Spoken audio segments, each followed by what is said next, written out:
Salut tout le monde, c'est Sarah Charbonneau et je vous souhaite la bienvenue à cette nouvelle émission de La Clique. Cette semaine, on découvre un tout nouveau restaurant qui s'installe sur Grande Allée, le Mora. Ça va être festif, mais très différent de ce qu'on retrouve ailleurs. Aussi, on rencontre pour vous Tammy Verge qui viendra s'installer quelques jours à Québec pendant l'été. Fait que c'est ça la grande magie du théâtre. Et en musique, une rencontre avec le si sympathique Jay Scott. Je me suis entouré de la meilleure équipe.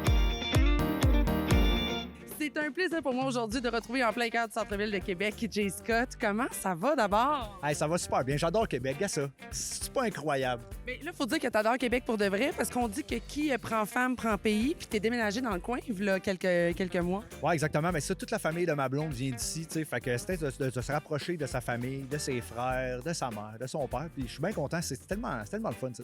Et là, comme quoi sa famille t'a adopté, mais nous aussi, on t'a adopté, Jay. J'ai vraiment l'impression que depuis les dernières années, surtout depuis la pandémie, il y a un gros hype autour de toi.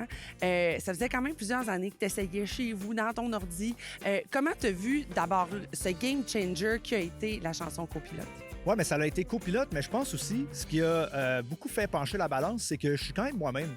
Tu sais, comme j'aime ça jaser avec le monde, j'aime ça aller aux places et je respecte chacune des personnes, autant le gars qui tient les fils que la personne qui anime.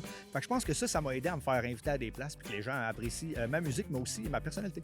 Le fait que tu es un vrai fin, finalement. Ouais, je crois que oui. Sauf le matin, là, quand je me réveille, il y a un buffer de 15 minutes. Es-tu du genre que ça te prend ton café avant qu'on t'adresse la parole? Quand même, ouais. Quand même. Qu'est-ce que tu aimes le plus de ce métier-là que tu pratiques maintenant officiellement, on va dire, depuis les dernières années? Ben moi, c'est composer les tunes que j'aime. Tu sais, comme c'est vraiment le moment que j'adore, c'est quand je me retrouve en studio. Puis là, le temps compte plus. Il n'y a plus rien qui compte pour moi sauf la tune.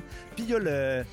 C'est inexplicable le feeling que ça fait quand tu sais que tu tiens quelque chose, puis là, ça fait juste se dérouler. Tu sais pas trop d'où ça vient, de comment ça sort, mais ça marche. Là, ça fait un album, puis là, les gens écoutent les tunes, puis les chantent en spectacle. C'est malade. Je sais que tu as travaillé, entre autres, avec Richard Desjardins sur un de tes albums, que tu as invité comme pianiste. De t'entourer dans cette industrie-là, c'est-tu quelque chose qui est important pour toi?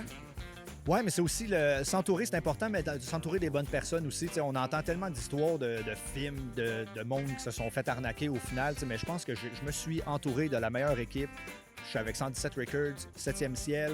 C'est des gens formidables, puis on forme une équipe, un power trio que j'aime appeler avec Steve Jolin, puis Sam Rick, puis on pense à nos idées de même, puis tout fonctionne. Il me laisse la place pour faire ce que je veux en réalité. Je sais que, et là, c'est ma portion intervenante de l'entrevue, tu as travaillé en centre de crise, tu as travaillé en maison de jeunes. Cette proximité-là avec la jeunesse que tu as eue pendant plusieurs années, est-ce que ça a teinté la musique puis ta création? Je pense que oui, puis ça a aussi teinté comment les gens reçoivent la musique, tu sais. Comme je la fais vraiment, tu sais, elle vient du cœur, cette musique-là, puis je pense que les gens la reçoivent à la même place. Fait que c'est ça qui est super cool. Puis après chaque spectacle, je vais voir le monde, je serre des mains, je signe des tickets, des fois des feuilles mobiles tout déchirées d'enfants.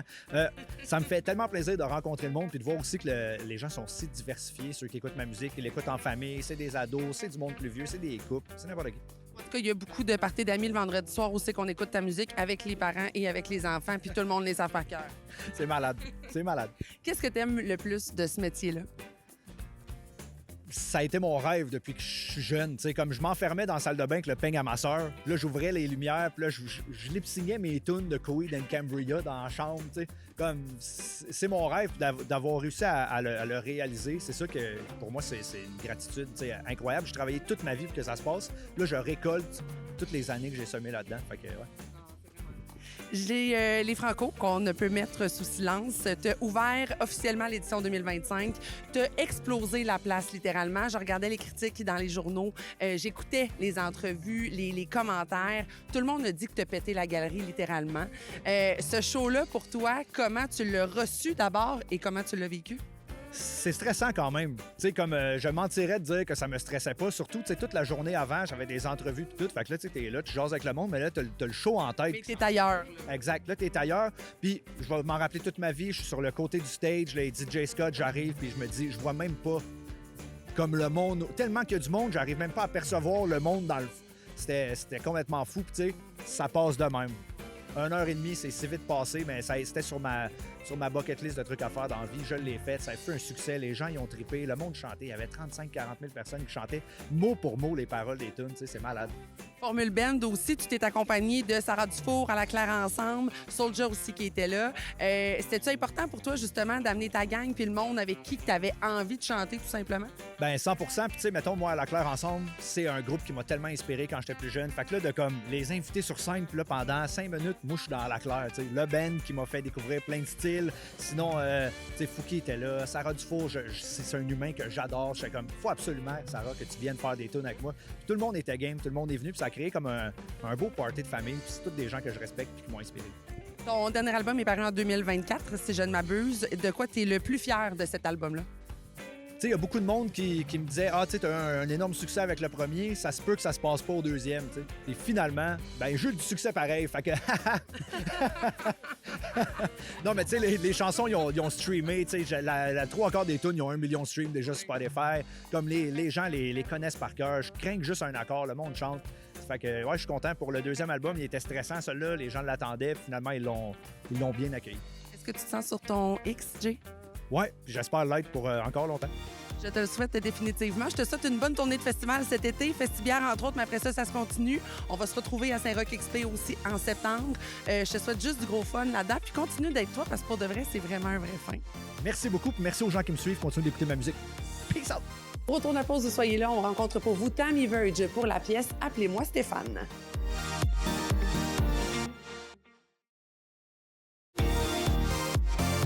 Bonjour, ici Alex Perron pour La Clique. Dès le 12 juillet prochain, à la salle Albert Rousseau, on retrouvera une pièce mythique des années 80, Appelez-moi Stéphane. Et j'ai reçu Tammy Verge au Milan Restaurante pour nous en parler.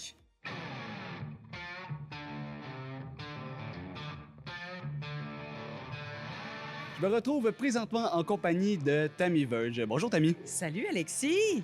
Avant de rentrer dans la pièce mythique des années 80, Appelez-moi Stéphane, j'aimerais savoir qu'est-ce qui est important pour vous dans le théâtre? Ben, je pense que c'est la compagnie de l'autre. Tu sais, ce qui est merveilleux dans le théâtre, c'est que on est une troupe, on est une gang, qu'un personnage évolue, mais ça prend l'autre personnage pour donner un sens. Alors, moi, je fais pas de l'humour. Tu sais, il y a Dominique Paquette qui est dans notre distribution, qui, lui, est humoriste, puis lui, c'est ça aussi qu'il aime. C'est l'idée qu'on soit tous ensemble, c'est un travail d'équipe. Fait que c'est ça la grande magie du théâtre. Est-ce que le fait d'avoir fait de l'improvisation en étant toute jeune a joué sur le désir de vouloir faire du théâtre? Ah oui, vraiment. Vraiment, vraiment. En fait, le théâtre, quand j'étais jeune, je trouvais ça trop long. On répétait, puis c'était long avant d'arriver devant le public. Puis là, à un moment donné, quelqu'un me dit « Viens faire l'impro le midi, tu vas voir. » Et là, rapidement, t'incarnes un personnage, mais tout de suite, t'as la réaction du public. T'écris en même temps. Rapidement, t'arrives à un résultat, tandis que le processus au théâtre, ça demande des répétitions, l'apprentissage de texte, c'est plus long. Fait que oui, l'impro m'a vraiment amené au théâtre. Puis à un moment donné, j'ai eu envie de pousser un petit peu plus loin, pas juste d'être dans l'éphémère, mais d'être dans quelque chose qui se construit, une histoire plus longue. Est-ce que vous pouvez me résumer qu'est-ce que la pièce Appelez-moi Stéphane? Appelez-moi Stéphane, c'est... des personnes comme toi puis moi là, qui décident à un moment donné d'aller suivre un cours de théâtre dans un sous-sol d'église, et ils n'ont jamais fait. Le professeur qui se présente à ce moment-là, le soir, le premier soir en question, c'est Stéphane, un gars qui a quand même une certaine expérience, mais qui a un ego surdimensionné. Alors, c'est ce gars-là qui va leur donner des ateliers de théâtre. Mais comment je te dirais bien ça? On dirait que c'est pour se faire plaisir à lui. Chacune des décisions qu'il va prendre pendant le cours, c'est pour se faire plaisir à lui plutôt qu'être à l'écoute de ces gens-là. Et ils vont ensemble créer une pièce de théâtre collective. Et c'est toutes les vulnérabilités des personnages, de ces élèves-là qui vont ressortir plutôt qu'une histoire qui vaut vraiment, vraiment la peine. Alors, eux, ils vont cheminer là-dedans, les comédiens, mais le résultat sera pas nécessairement très, très heureux. Il y a beaucoup de manipulation aussi de la part du personnage de Stéphane, le professeur. Il est comme pas nécessairement dans ses façons de faire, très, très, je dirais, droit. Il y a beaucoup de maladresse. C'est pas politically correct à plusieurs égards. Est-ce que le public cible reste le même depuis les années 80? Oh, moi, je pense que oui. Je pense que la pièce peut plaire autant à du monde qui sont plus jeunes qu'à des gens plus vieux, que ce soit des gens qui étaient dans la fleur de l'âge dans les années 80 ou maintenant. Là, il y a vraiment... les thématiques sont assez universelles. C'est beaucoup les humains qui sont face à leur vulnérabilité, à eux. Alors, en ce sens-là, je pense que tout le monde peut vraiment y trouver son compte. Puis, je pense que des plus jeunes vont trouver ça rigolo. Ils comprendront peut-être pas le deuxième niveau, mais c'est pas grave. Les plus vieux vont le pogner. Fait que, il y en a vraiment pour tous les goûts.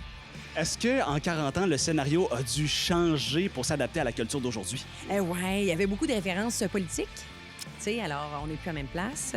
Alors là, on fait plus des mentions sur Carney, Poilièvre, etc., que sur les années 80 de Bourassa, mettons. Et fait que ça a dû être changé. Il y a beaucoup des gags aussi dont on n'avait pas nécessairement encore la référence. Fait qu'il a fallu quand même moderniser tout ça. Ça s'est fait avec André Robitaille, qui est le metteur en scène, mais aussi les deux auteurs, Claude Meunier et Louis Saillat, ils ont fait vraiment des réunions ensemble pour essayer de la relancer un peu, d'y ajouter un petit vent de fraîcheur de jeunesse. Lorsqu'on vous a approché pour jouer dans la pièce mythique Appelez-moi Stéphane, qu'est-ce qui vous a donné le goût de jouer dans cet hommage? Bien là, quand tu te fais appeler pour te faire dire que c'est une pièce de Claude Meunier, Louis Saillat, on dirait que je pouvais pas dire non. C'est comme le rêve, là, tu sais. J'avais en plus joué dans Les Voisins avec la même compagnie de théâtre, puis là, j'avais vraiment eu du fun, là, tu sais. C'est un texte qui est spécial. Je veux dire, c'est l'humour au Québec a pris une tournure beaucoup grâce à Meunier, Saillat. Ils ont beaucoup contribué, donc j'ai l'impression de participer à quelque chose de plus grand que moi. Fait que ça m'excitait bien gros. Fait que je pouvais pas dire non, ça c'est sûr et certain. Vous travaillez autant dans le monde de la télévision que dans le théâtre, mais en quoi ce projet apporte quelque chose de différent chez vous? Ben, d'abord, c'est l'idée d'être avec une troupe. Je trouve qu'on fait beaucoup de travail en solitaire. Là, tu sais, je vais arriver sur un plateau, ben, je vais avoir travaillé ma partition, là, je rencontre l'autre. Le théâtre, c'est vraiment tout le long, de A à Z. On est vraiment ensemble. On peut pas se lâcher. Puis la façon dont quelqu'un va te lancer sa réplique, ça va influencer, c'est vivant. On va entendre le public, on va être face au public. En même temps, il y a beaucoup d'instantanéité. Fait qu'il faut savoir se lire, savoir lire ce qui se passe dans la salle en même temps. Tout ça, là, c'est... Je veux dire, on vit pas ça ailleurs. C'est vraiment...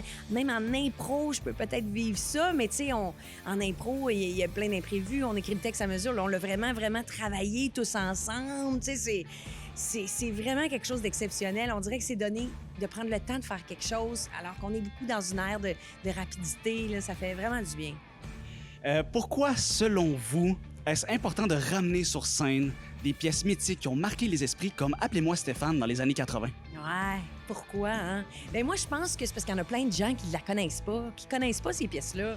Alors que on connaît Molière, Shakespeare, non, mais on vante les textes d'auteurs de partout dans le monde, puis on les trouve donc bien bons. Mais chez nous, il y a des petits bijoux aussi, puis je veux dire, ils l'ont bien démontré. Là. Louis Saillat, Claude Meunier aussi écrit beaucoup pour la télé. Là, je nommerai pas La Petite Vie. Louis Saillat fait énormément de mise en scène aussi, tout ça. Alors, c'est deux géants de l'humour, puis c'est un humour qui est singulier. Ils ont inventé quelque chose. T'sais. Quand tu lis les scènes des Voisins, par exemple, qui étaient écrites avant Appelez-moi Stéphane, tu fais, mais voyons, comment ça? Ils parlent comme ça. Il me semble que j'ai entendu mes tantes parler de même, mais je comprends ce que le personnage veut dire, je le comprends, mais il dit pas comme faux. C'est maladroit un peu, là, tu sais, quand un personnage te dit... par exemple, le personnage de Dominique Paquette va dire à un moment donné « J'aimerais m'excuser au nom des femmes ». Il ne peut pas s'excuser au nom des femmes, c'est un homme. Mais ce qu'il veut dire, c'est « J'aimerais m'excuser pour toutes les femmes ». Tu sais, mais c'est ça, là, cette façon-là de s'exprimer, c'est typique à eux. Alors, c'est pour ça qu'il faut continuer de jouer ces classiques-là. C'est nos grands classiques qui ont changé vraiment notre histoire théâtrale, notre histoire de l'humour. Et pour les jeunes spectateurs qui hésitent encore à acheter les billets, qu'est-ce que vous voulez dire pour les convaincre? Ah, les jeunes, là, particulièrement, hein? Bien là, qu'est-ce que vous faites? Qu'est-ce que vous faites à pas être en train d'encourager l'art vivant, là? Tu sais, on est tout le temps c'est sollicité par les écrans, on le sait, on en parle beaucoup, là, tu sais. L'art vivant, là, c'est la rencontre face à face. Puis on est tous ensemble dans une salle à regarder quelque chose, à rire aux mêmes endroits. Ça, là, je pense que après une représentation théâtrale, tu ressors, on dirait que tu peux flotter de même pendant une couple de jours à dire « Hey, je fais partie d'un monde, je fais partie d'une collectivité. » Puis ce que j'ai vu, c'est un reflet de ce que je suis, de ce que nous sommes. Puis c'est le fun des fois de sortir de son nombril puis de s'ouvrir pour le nous, tu sais. Fait que je pense que c'est une belle occasion. Merci beaucoup, Tammy. Merci à toi, Alexis. Restez là sur la clique. On vous fait découvrir un tout nouveau restaurant italien qui s'est installé sur Grande Allée, le Mora.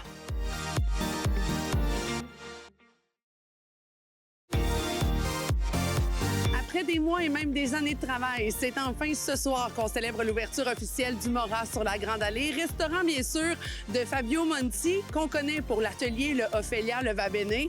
On a eu l'occasion d'aller souligner, verre de champagne à la main, l'ouverture enfin de cet établissement italien sur Grande Allée.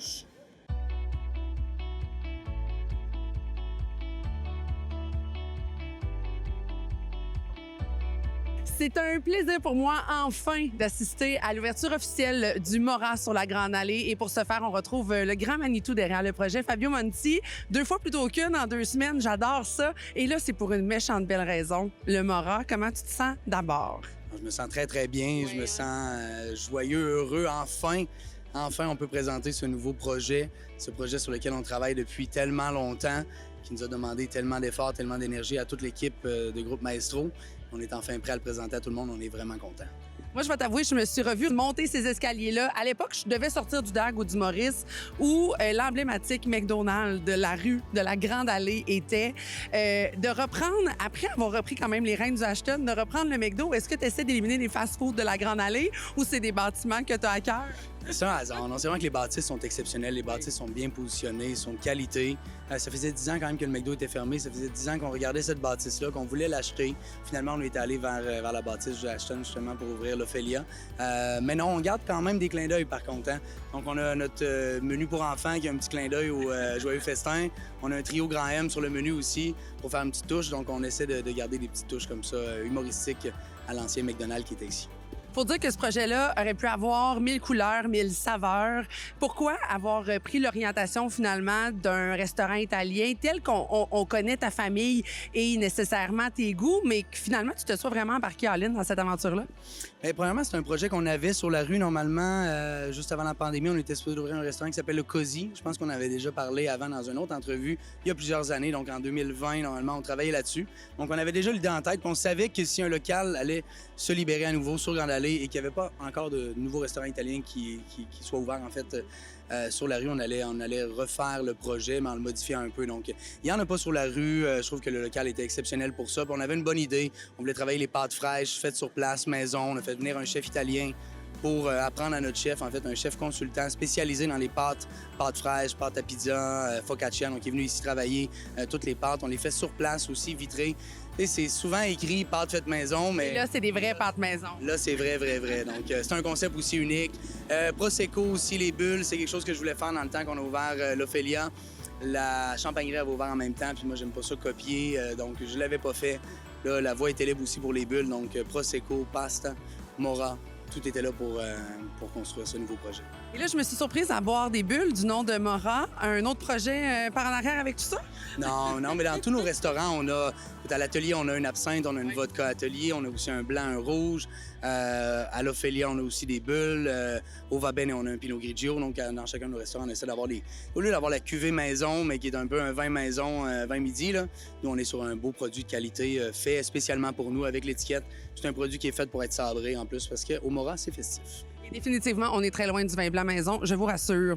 Tu parles du menu, les pâtes sont à l'honneur. Là, c'est le moment où c'est que je brag que j'ai été en Italie suivre des cours de pâtes, mais c'est l'essence même de ce restaurant-là. J'ai l'impression qu'on regroupe le meilleur de tout ce que vous avez toujours fait avec ces années-là. On a l'ambiance qui est là, le décor, comme on connaît au Va Bene, comme on connaît aussi au Ophélia, entre autres, qui ont été des coups de cœur pour moi. Le décor ici est fabuleux. On a la cuisine qui reste au centre de tout ça, avec entre autres la vitrine qui donne sur les pâtes. Est-ce que tu as l'impression, justement, que tu arrives à l'aboutissement de tout ce que vous avez construit au fil de ces années-là avec tes autres collaborateurs, bien sûr? Oui, absolument. Mais déjà, le nom, hein, Mora, ça veut dire mûr. C'est autant le fruit, puis c'est la couleur vraiment qu'on retrouve ici, principale, la couleur Mora, la couleur de la mûre, mais c'est aussi maturité. Donc, pour nous, c'est de la maturité. C'est notre 4e restaurant, donc naturellement, on voulait prendre le best-of. Mais c'était vraiment l'idée derrière ça. C'était un mix pour moi entre l'Ophélia et l'atelier.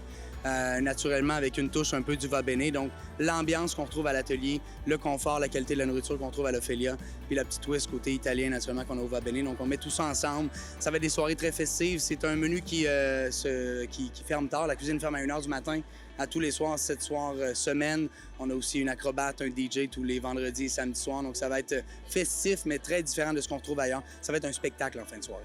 J'adore ça. On a parlé du décor. Moi, ça m'a totalement charmée. Je sais qu'il y a beaucoup d'efforts, beaucoup d'amour qui a été mis à ce compte-là. Parle-moi un peu de ce que vous avez fait à l'intérieur. Oui, ben c'est mon designer qui est exceptionnel, qui s'est parti sa propre compagnie dernièrement qui s'appelle Le Concept. Donc, si vous voulez refaire votre maison ou vous avez un restaurant ou une entreprise à faire, honnêtement, il est exceptionnel. La plug est faite. Exact, il me donne une cote là-dessus. Donc, il s'appelle Raphaël Villeneuve. Il a travaillé avec moi pour l'hôtel Ophélia. Il a travaillé avec moi pour le Va Bene, pour les salons, puis maintenant sur ce projet-là. Puis, j'ai dit que l'inspiration que je voulais, c'était les jardins italiens. Je voulais me sentir vraiment comme dans des jardins italiens. Donc, on le retrouve dans la mosaïque, la céramique, on le retrouve dans les plantes, dans les rondeurs. Le bois aussi. Dans le bois, dans le micro-béton qui est utilisé. Donc, on se sent un peu à l'intérieur, à l'extérieur. On se sent vraiment en Italie. Puis, il y a aussi les codes architecturaux, naturellement, des bâtisses de la fin du 19e siècle. Donc, on a beaucoup de moulures, beaucoup de boiseries, de la brique apparente. Donc, c'est un beau mix entre le contemporain et le plus antique et le plus original, disons, de la bâtisse. Et salutations au jeu de lumière. Pour de vrai, c'est impressionnant. Il y a du génie derrière ça. Et là, enfin, on est à l'aboutissement de tout ça, de toutes ces réflexions-là. Je sais que vous avez fait déjà quelques jours de tests. T'es heureux qu'on soit rendu à cette étape-ci puis ça fonctionne comme tu veux? Oui, très heureux. Honnêtement, on a réussi à faire un Friends and Family, un petit soft opening, 4 soirs, une centaine de personnes par soir. Les gens ont apprécié leur soirée. Ça nous a permis de faire un peu de fine-tuning, de s'ajuster, d'être certain qu'on est prêt pour les clients. Ce soir, lancement média pour pouvoir montrer ça en grand à tout le monde. Puis dès demain, on est prêt à ouvrir, à accueillir les clients. Puis on est très contents. Ça fait du bien. On a hâte d'y travailler. On a hâte d'accueillir les clients. Ça va être un bel été. Et là, je sais que tu viens pas manger nécessairement dans tes restaurants, mais s'il y a un plat que tu as à prendre sur le menu, Fabio, faut que je sache lequel, parce qu'il va falloir que je sache lequel commander, tu sais. Il y a tellement de bonnes choses sur mon menu. Les capelletti romagnoli, qui est une pâte que mon chef a fait, un twist d'une pâte classique du nord de l'Italie, une pâte farcie qui fait avec un fond de volaille et des champignons. C'est magnifique. Tout le monde prend ça, tout le monde capote. Mais je peux pas juste en nommer un. Mon Dieu, les spaghetti alla zozona. Ça, c'est une recette que je voyais passer souvent, que je voulais essayer. C'est un carbonara, mais twisté avec de la tomate, avec de la chair de saucisse, la guanciale. C'est incroyable. Les gens raffolent, mais tout est bon. Sincèrement, tout est bon. Je pourrais pas proposer un seul plat. C'est impossible. Tu disais justement que je viens pas manger normalement dans mes restaurants. Je pense que je vais faire une exception pour ici. Ouais, je vais en faire une. Je te souhaite juste du succès, du plaisir, du bonheur avec ce projet-là pour toi et ton équipe, bien sûr. On invite les gens à venir visiter le Mora sur Grande Allée. Écoute, moi, j'essaie de ne pas avoir des préférés dans ta gang, mais j'ai comme l'impression que ça va devenir mon nouveau préféré. Je le dirai pas trop fort, par contre. T'es gentil, merci. Merci.